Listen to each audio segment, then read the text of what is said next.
மகர ராசி என்பவர்களே, மகர ராசியை பொறுத்த வரைக்கும் மிகப்பெரிய ஒரு வாழ்வியல் ராசி அப்படின்னு சொல்லலாம். மகர ராசி அப்படிங்கிறது ஒரு ப்ரீ பிளான், ஒரு ப்ளூ பிரிண்ட் போட்டு எங்களோட லைஃப்பை வந்து வாழ்வாங்க. சார் இந்த மாதிரி தான் ஸ்கெட்சு, இந்த ஸ்கெட்சு கண்டிப்பாக சக்ஸஸ் ஆகும் அப்படின்னு ஒரு பிளான் பண்ணி வாழக்கூடியவங்க. இவங்களுக்கு என்ன தான் கடன் இருந்தாலும் ஓரளவுக்கு பேக்கப் சேவிங்ஸ் வந்து இவங்க ரெடி பண்ணி வச்சுருப்பாங்க. அதாவது ஒரு உஷாரான ராசி அப்படின்னா அந்த மகர ராசி சொல்லலாம். இந்த மகர ராசியில் பிறந்தவர்கள், மகர ராசியை லட்சணமாக கொண்டவர்கள், அதிகமாக யோசிக்கக்கூடிய திறன் கொண்டவர்கள், சில விஷயத்துக்கு பயந்துக்குவாங்க, சில விஷயத்துக்கு என்னடா பண்ணுறதுன்னு நினைப்பாங்க. நீங்கள் எதிர்பாராத விஷயத்துக்கு பயமே படாமல் போய் முன்னாடி போய் நிற்பாங்க. இந்த விஷயத்துக்கு பயப்படணுமோ அந்த விஷயத்துக்கு பயப்பட மாட்டாரா, மற்ற விஷயத்துலாம் போய் பயப்படுறானே அப்படிங்கிற மாதிரி இருக்கும். என்ன ஒன்று அப்படின்னா, இந்த ராசிக்காரர்களுக்கு ஒரு மிகப்பெரிய ஆயுதமாக என்ன இருக்கும் அப்படின்னா, ஏதோ ஒரு ஃபேவரட் கடவுள் வந்து நிற்கும். இந்த மகர ராசிக்காரர்கள் ஓரளவுக்கு வந்து பார்த்திங்கன்னா பெருமாளினுடைய அவதாரமாக காட்சியளிப்பவர்கள். ஏதோ ஒரு வகையில் பெருமாள் வந்து உங்களோட லைஃப்பில் காட்சி கொடுக்குற அளவுக்கு இருக்கும். உங்களுடைய இஷ்ட தெய்வமாகவோ குலதெய்வமாகவோ ஏதோ ஒரு வகையில் பெருமாள் வந்து உங்களுக்கு ஒரு துணையாக இருக்கக்கூடிய ஒரு தெய்வமாக இருக்கும். முதல் தெய்வம் உங்களுடைய குலதெய்வம் மிகப்பெரிய அருள் பாலிக்கக்கூடிய ஒரு தெய்வமாக அமையும். முதல் குழந்தை ஆண் குழந்தையாக பிறப்பதற்கு இந்த மகர ராசிக்காரர்களுக்கு அதிகமான வாய்ப்புகள் இருக்குது. மகர லக்கினமும் சரி, மகர ராசியும் சரி. அதே மாதிரி இந்த மகர லக்கினம் மகர ராசியில் பிறப்பவர்களுக்கு நீங்கள் திருமணம் செய்கிறீங்க அப்படின்னா வேற்று மதத்திலோ வேறு ராசியிலோ அதாவது வேறு ஜாதியிலோ ஏதோ ஒரு வகையில் வேற்று இதை வந்து நீங்கள் திருமணம் பண்ணுவீங்க. கலப்பு திருமணமோ அந்த மாதிரி விஷயத்தில் தான் நீங்கள் வந்து பண்ணுவீங்க. அந்த மாதிரி இருக்கக்கூடியவங்க தான் இந்த மகர ராசி நண்பர்கள். இது உண்மை எப்படி மறக்காம கமெண்ட்ஸ் பற்றி உங்களுக்கு காதல் வயப்படுறதாவது மகர ராசிக்கு வேறு இது மேலே தான் வரும் ஸ்டார்டிங் ஆகுது. இது உண்மை எப்படி மறக்காம கமெண்ட்ஸ் பற்றி.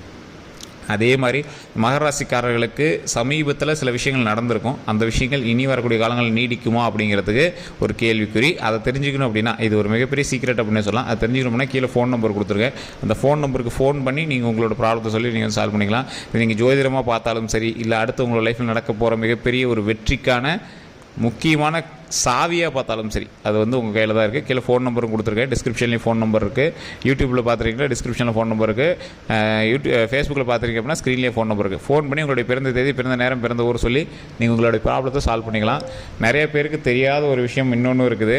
இந்த மகர ராசிக்காரர்கள் மிகப்பெரிய புண்ணியமான ராசிக்காரர்கள். புண்ணிய ராசி அப்படின்னு சொல்லுவாங்க பார்த்தீங்கன்னா, அந்த மாதிரி புண்ணியமான ராசிக்காரர்கள். ஏன் சார் புண்ணிய ராசி அப்படின்னு சொல்கிறீங்க? இந்த ராசிக்காரர்கள் மட்டும் அப்படி என்ன பண்ணாங்க அப்படின்னு கேட்டிங்கன்னா, இந்த ராசிக்காரர்கள் வெற்றியை அச்சீவ் பண்ணுவதற்கு பெரிய மெனக்கடலாம் தேவையில்லை. நீங்கள் ஸ்டெப் எடுத்து வச்சாவே அது பாட்டு ஸ்டெப் நவுத்திட்டே வரும். ஆனால் என்ன ஒன்று அப்படின்னா, நீங்கள் ஃபஸ்ட்டு ஸ்டெப் எடுத்துக்கிறீங்களா அதான் யோசிச்சு வைப்பீங்க. வேறு எவனா வச்சானா அதை பார்த்து டெமோ பார்த்துட்டு வைக்கலாம்னு நினைப்பீங்க. ஒரு எக்ஸாம்பிளுக்கு ஒருத்தர் ஒரு இடத்துக்கு வந்து ஒரு பாலத்தை தாண்டணும்னு நினைக்கிறான். அதை தாண்டியே தான் ஆகணும். ஆனால் நீங்கள் ஃபஸ்ட்டு தாண்ட மாட்டீங்க. வேறு எவனா ஒரு தாண்டினானா அவனை வச்சு டெமோ பார்த்து நீங்கள் வந்து தாண்டுவீங்க. அந்த மாதிரி ஒரு ராசிக்காரர்கள் இந்த மகர ராசிக்காரர்கள். ஒரு முன்னாடி ஒரு முன்னெச்சரிக்கை. அதே மாதிரி தான் லைஃப்லேயும் நீங்கள் எல்லாமே வந்து முன்னாடியே முன்னெச்சரிக்கையாக வந்து எல்லாத்தையும் ரெடி பண்ணி வைப்பீங்க. எல்ஐசி போட்டு வச்சுருப்பீங்க, லோன் கட்டி வச்சுருப்பீங்க, ஏதாவது ஒன்று ஒரு சேவிங்ஸ்னு ஏதாவது ஒன்று ரெடி பண்ணி வச்சுருப்பீங்க. ஒரு வாழ்க்கை மீது உங்களுக்கு உள்ள பயம், அடுத்து என்ன பண்ணுவோம் தெரியலையே ஒரு பயம். அந்த பயத்தினாலேயே உங்களுடைய சேஃப்டி வந்து அதிகப்படுத்தி, அது ரொம்பவே நல்லது தான், ஒன்றும் தப்புலாம் கிடையாது.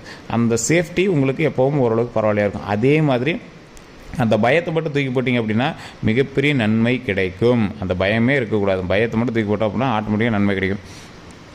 அதே மாதிரி இந்த மகர ராசிக்காரர்கள் நீங்கள் குழந்தை பருவத்தில் இருக்கிறீர்கள் என்றால் உங்களுக்கு எந்த ஒரு ப்ராப்ளம் கிடையாது. கல்வியோ இல்லை உடல் ரீதியான விஷயங்களுக்கோ ஏதாவது ஒன்று பார்த்துருக்கீங்க அப்படின்னா ஜோதிடத்தை வந்து நம்பிட்டு கூடாது. உடனடியாக டாக்டரை பார்த்தோன்னா இது டிஸ்க்ளைமராகவே சொல்லிடுறோம். ஒரு கல்விக்காக நீங்கள் வந்து சில இடங்களுக்கு, வேற்று இடங்களுக்கு, மாறுபட்ட இடங்களுக்கு நீங்கள் வந்து அடிக்கடி மாறி பற்ற வேண்டிய ஒரு சூழ்நிலை இருக்கும். தொழில் ரீதியான விஷயங்கள் இப்போ நீங்கள் பண்ணிட்டுருக்கீங்க அப்படின்னா ஒரு புதிய தொழில் ஆரம்பிச்சிருப்பீங்க. இந்த லக்னக்காரர்களோ இல்லை இந்த ஒரு விஷயமோ ஒரு புதிய தொழிலோ அல்லது புதிய ஒரு விஷயமோ நீங்கள் வந்து ஆரம்பிச்சிருப்பீங்க. அந்த தொழில் மூலமாக நல்ல ஒரு வருமானம் ஈட்டக்கூடிய ஒரு காலகட்டமாகவும் இந்த காலகட்டம் அமையும். ஏற்கனவே ஒரு வருமானம் வந்துட்டு இருந்துச்சு, ஆனால் அது ஒன்றும் பெருசாக வரலையே சார் அப்படின்னு எதிர்பார்த்துருந்தவங்களுக்கு அதற்கும் நல்ல ஒரு சூழ்நிலை அமையும். செப்டம்பர் வரைக்கும் கொஞ்சம் ஜாக்கிரதையாக இருக்க வேண்டிய ஒரு காலகட்டம். அந்த செப்டம்பர் முடிஞ்சு நவம்பர் டிசம்பர் அது கொஞ்சம் லைட்டாக, ஒரு செப்டம்பர் வரைக்கும் கொஞ்சம் ஹெவியாக இருக்குது அப்படின்னா அந்த நவம்பர் டிசம்பர் கொஞ்சம் அப்படியே லைட்டாக இருக்கும்.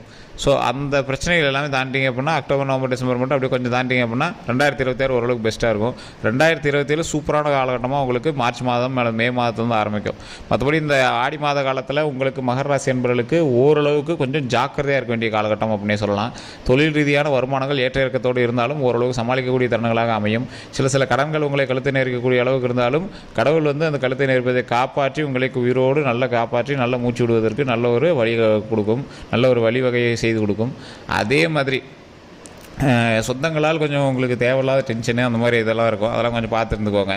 குடும்பத்தினால் தேவையில்லாத ஒரு கடுப்பு அந்த மாதிரி டென்ஷன்லாம் இருக்கிறதுக்கான வாய்ப்புகள் இருக்குது, அதெல்லாம் கொஞ்சம் பார்த்துருந்துக்கோங்க. தொழில் இப்படி ஆரம்பிச்சோம் என்ன பண்ணுறது அப்படின்னு நீங்கள் யோசிக்காதீங்க. உங்களோட ப்ளஸ் பாயிண்ட்டு உங்களோட பாசிட்டிவ் திங்கிங் தான். அதனால் பாசிட்டிவ் திங்கிங்கை விட்டுறாதீங்க. அந்த பாசிட்டிவ் திங்கிங் மூலமாக உங்களுக்கு என்னெல்லாம் கிடைக்கும் அப்படின்னா, நீங்கள் சரி, தெரியாமல் ஒரு காலை வச்சிட்டிங்க, அகல கால் வச்சிட்டிங்க அப்படின்னா, எல்லோரும் அகலக்கால் வச்சிட்டான் அப்படின்னு உங்களை பேசிட்டு இருந்தாங்க அப்படின்னா, உங்களுடைய பாசிட்டிவ் திங்கிங்னால் அந்த அகலக்காலை சரியான ஒரு ஸ்டெப்பாக மாற்றிடுவீங்க. யாராவது ஒருத்தர் வந்து நீங்கள் செஞ்ச ஒரு செயலை பார்த்து இவன் ஏன்டா செய்கிறான், இப்படி பண்ணுறான் அப்படி பண்ணுறான்னு ஏதாவது உங்களை கலாய்ச்சிருப்பாங்க. மற்ற ராசிகள் என்ன பண்ணுவாங்க அப்படின்னா, என்னடா இப்படி பண்ணிட்டோமே அப்படின்னு யோசிச்சுட்டு இருப்பாங்க. சே, இது எப்படி தப்பிச்சு வெளியே வருது, எப்படி நம்ம சமாளிச்சிருவோமா அப்படின்னு நீங்கள் யோசிச்சுட்டு இருப்பாங்க. ஆனால் மகர ராசிக்காரர்களுக்கு உள்ள ஒரு பாசிட்டிவ் வைப்பு, இந்த மகராசி மகர லக்கணமாக கொண்டவங்களாம் ஒரு பாசிட்டிவ் வைப் இருக்கும். அந்த பாசிட்டிவ் வைப் என்ன பண்ணும் அப்படின்னா, என்ன பண்ணணும்னு நினைக்கிறீங்களோ அதை சரியாக பண்ண வைக்கும். ஸோ அப்போ நீங்கள் என்ன பண்ணணும், இந்த மகர ராசிக்காரர்கள் பாசிட்டிவாக திங்க் பண்ணணும். பாசிட்டிவாக திங்க் பண்ணும்போது என்ன நடக்கும், ஆட்டோமேட்டிக்காக அந்த விஷயங்கள் பாசிட்டிவான விஷயமாக நீங்கள் வந்து கொண்டு வந்துருங்க. அதாவது உங்களுக்கு வந்து அறிவு அந்தளவுக்கு இருக்குது சார், அறிவு ஆற்றல் அந்தளவுக்கு இருக்குது. மற்றவங்களை கம்பேர் பண்ணும்போது நீங்கள் வந்து வேறு மாதிரி திங்க் பண்ணக்கூடிய ஒரு ஆள். இப்போ ஒரு விஷயத்தை நீங்கள் பாசிட்டிவாக திங்க் பண்ண வேண்டிய இடத்துல இப்போ தற்போதைய நிலைமையில் நீங்கள் வந்து கொஞ்சம் பயத்தோடு திங்க் பண்ணிட்டுருக்கீங்க. அது மட்டும்தான். அந்த பயத்தை தூக்கி போடுங்க, பாசிட்டிவாக திங்க் பண்ணுங்கள். நடப்பது பாசிட்டிவாகவே நடக்கும். அது உங்களுக்கு மட்டுமே இருக்கக்கூடிய ஒரு மிகப்பெரிய வரப்பிரசாதம். நீங்கள் வந்து ஒரு அக்ஷய பாத்திரத்தை கையில் வச்சுட்ருக்கீங்க. ஒரு எப்படி சொல்கிறது, அக்ஷய பாத்திரம்னா மிகப்பெரிய நம்பிக்கைக்கான அக்ஷய பாத்திரம். உங்கள் மேலே உங்களுக்கு ஏற்கனவே ஒரு பல நம்பிக்கை இருக்குது. நான் பண்ணிடுவேன் சார், பார்த்துக்கலாம் சார் பண்ண உங்கள் மேலே நிறைய பேருக்கு நம்பிக்கை இருக்குது. ஒரு சிலருடைய பேச்சை கேட்டு நீங்கள் வந்து பேக் அடிச்சிடாதீங்க. ஸ்டெப் வைங்க, இறுக்கி பிடிங்க. உங்களால் முடியாது எதுவுமே கிடையாது. தொழிலையும் சரி, மற்ற எந்த விஷயத்துலையும் சரி, நீங்கள் முன்னேறி வந்துக்கிட்டே இருக்கலாம். அந்தளவுக்கு மகர ராசிக்காரர்கள் ஒரு பாசிட்டிவான வைப்பு கொண்டவர்கள். ஸோ நீங்கள் எப்போவுமே ஒரு விஷயத்தை பிடிச்சிங்க அப்படின்னா அது வெற்றியில் தான் முடியணும். அந்த மாதிரி நீங்கள் திங்க் பண்ணிக்கோங்க. இது பணம் போட்டு தொழில் பண்ணுறீங்களா, அதை கொஞ்சம் பார்த்து பண்ணுங்கள், அவ்வளோதான்.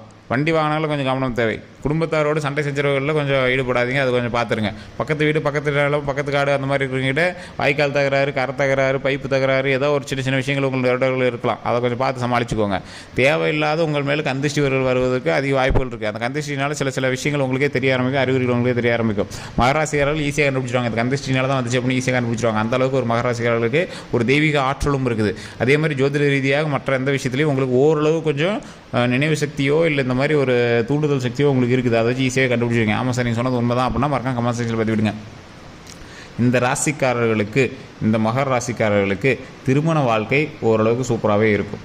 அதான் முன்னாடி சொல்கிறேன், வேற்று மதத்திலோ வேற்று ஜாதியிலோ வேறு இதில் கலப்பு திருமணம் சம்மந்தப்பட்ட திருமணம் தான் பண்ணியிருப்பீங்க. காதல் வயப்படுறீங்க அப்படின்னா கூட வேறு ஏதோ ஒரு மதம், வேறு ஏதோ ஒரு இதில் தான் நீங்கள் வந்து பண்ணுவீங்க. அதே மாதிரி குடும்பத்தாரோடு இருக்கக்கூடியவர்களுக்கு குடும்பத்தில் வந்து ஏதோ ஒரு அக்கா தங்கச்சி இருக்காங்க, மச்சான் இருக்காங்க, அவங்களோட பொண்ணு இருக்குது, அது இதுலாம் நீங்கள் வந்து பார்த்தீங்க அப்படின்னா அதெல்லாம் உங்களுக்கு செட்டே ஆகாது. நீங்கள் என்ன பண்ணாலும் அந்த ஸ்டெப்புக்கும் போக மாட்டீங்க. அடுத்து நீங்கள் வேறு ஏதாவது ஒரு இதில் தான் கலந்து கல்யாணம் பண்ணுவீங்க. உங்களுடைய வாழ்க்கையில் நீங்கள் எடுக்கக்கூடிய மிகப்பெரிய ஸ்டெப்ஸ் எல்லாமே நீங்களாக எடுத்ததாக இருக்கும். மற்றவங்களுடைய தூண்டுதலில் நீங்கள் எடுக்க மாட்டீங்க. உங்களுடைய லைஃப்பில் நீங்கள் செய்யக்கூடிய எல்லா விஷயமே வந்து பார்த்திங்கன்னா வெற்றியை நோக்கிய பயணமாக அமையும். ப்ரீ பிளானோடு தான் அமைவீங்க. ஒரு குறிப்பிட்ட இடத்துல ஒரு போய் நின்றுச்சு அப்படின்னா கூட plan A, plan B, plan C, plan D அப்படின்னு நீங்கள் பாட்டுக்கு போட்டுவிட்டு பட்டாசு கிளப்பி போயிட்டே இருப்பீங்க. ஒரு இடத்துல ஸ்ட்ரக் ஆச்சு அப்படின்னா கூட அந்த இடத்துல கொஞ்சம் நேரம் லேகாக இருப்பீங்க. உங்களை யாராவது பூஸ்டப் பண்ணாங்க அப்படின்னா ஆட்டோமேட்டிக்காக நீங்கள் வந்து அந்த இடத்துல வீர் கொண்ட சிங்கமாக அப்படி விரைந்து செயல்படுவீங்க. இன்னொன்று என்ன அப்படின்னா, இந்த மகர ராசிக்காரர்களுக்கு கடவுள் மிகப்பெரிய துணைங்க. உங்களோட நம்பிக்கை ஒரு பக்கம் இருந்தாலும் கடவுளும் உங்களுடைய நேரமும் உங்களை வந்து காப்பாற்றும். ஸோ அதுதான் மிகப்பெரிய ஹைலைட்டு. ஸோ அந்தளவுக்கு வந்து மிகப்பெரிய சாராம்சம் கொண்ட ஒரு ராசி இந்த மகர ராசி. தோல்வியே உங்களுக்கு வராது. தோல்வியை கண்டு அஞ்சாதீர்கள். வெற்றியை நோக்கிய பயணம் இது. வெற்றியை தேடி புறப்பட்டால் வெற்றி நிச்சயம். ஸோ இந்த ராசிக்காரர்கள் இன்றிலிருந்து வெற்றியை நோக்கி பிரயாணிக்கக்கூடிய ஒரு முக்கியமான காலகட்டமாக அமையுது. கல்வி ரீதியான, தொழில் ரீதியான விஷயங்கள் ஓரளவுக்கு பரவாயில்லையாக இருக்குது. தொழிலில் மட்டும் கொஞ்சம் கவனம் தேவை. கொஞ்சம் ஏற்ற இறக்கமாக தான் இருக்கும். இருந்தாலும் வருமானத்தை கொஞ்சம் பார்த்து பண்ணிக்கோங்க. நிலப்பலன்கள் வாங்குறீங்க, வீடு வாங்குறீங்க அப்படின்னா இது ஒரு சிறந்த காலகட்டம். ஏற்கனவே மைண்டில் வந்து ஓடிட்டு இருக்கிற ஒரு விஷயம் உங்களுக்கு வீடு, நிலம் அதெல்லாம் வாங்குறது. ஆனால் என்ன பண்ணாலும் உங்கள் பேரில் வாங்க முடியாமல் இருந்துகிட்ருக்கோம். ஏன்னா உங்களுடைய ராசியினுடைய சாராம்சம் அப்படி. அதே மாதிரி உங்களோட மனைவி பேர்லையோ உங்களோட குழந்தை பேர்லையோ நீங்கள் வந்து லேண்ட் வாங்கிருக்கீங்க அப்படின்னா அதை மாற்றிட்டு வேறு வாங்கலாமாங்கிற ஒரு மைண்டுக்குள்ளேயே ஓடிட்டுருக்கோம். ஸோ ஏற்கனவே வாங்கினது கரெக்டான ஒரு இடம் தான். அதை கொஞ்சம் பொறுமையாக வெயிட் பண்ணி நீங்கள் பார்த்தீங்க அப்படின்னா போதுமானது. தனிப்படையான ஜோதிடத்தை ஒரு டைம் பார்த்துக்கணும். அதே மாதிரி நீங்கள் வேறு இடத்துல போய் ஏதாவது ஒரு இடத்துல லேண்ட் வாங்கலாம்னு பார்த்துருக்கீங்க அப்படின்னா கையில் இன்வெஸ்ட்மெண்ட், அதாவது ஃபுல் காசு வந்து கையில் இருந்தால் மட்டும் போடுங்க. ஒரு 20% இருக்குது சார், மீதெல்லாம் லோன் போட்டு வாங்கிக்கலாம் சார் அப்படின்னாலாம் இந்த டைம் வந்து உங்களுக்கு அதுக்கு ஆப்டான டைம் கிடையாது. அதே மாதிரி இந்த ஆடி மாத காலம் உங்களை முன்னாடி வர வைக்கிற காலமாக இருந்தாலும் கொஞ்சம் ஜாக்கிரதையான காலமாகவும் கருதப்படுது. ஸோ அதனால் கொஞ்சம் பார்த்து எந்த ஸ்டெப் வச்சாலும் யோசிச்சு வைங்க. அதுக்கும் எதுக்கும் தனிப்படையான ஜாதகம் பார்த்துக்கோங்க. ஏன்னா உங்களுக்கு எந்த அளவுக்கு நன்மைகள் இருக்கோ அந்த அளவுக்கு உங்களுக்கு கொஞ்சம் சிறு சர்க்கிள்களும் கொஞ்சம் பார்த்துருக்க வேண்டிய காலகட்டமும் இருக்குது. அதனால் ரெண்டு விஷயத்தையும் கொஞ்சம் கவனமாக பார்த்துட்டிங்க அப்படின்னா ரொம்பவே பொருத்தமானது. உங்களுடைய ஜாதகத்தையும் பார்க்கணும், உங்களுடைய குழந்தைகள் இருந்தது அப்படின்னா உங்களோட குழந்தையோட ஜாதகத்தையும் பார்க்கணும். திருமணம் ஆயிருந்தது அப்படின்னா உங்களுக்கு திருமணமானவர்களோட ஜாதகத்தையும் பார்க்கணும். இது முக்கியமாக நீங்கள் பார்த்துக்கோங்க.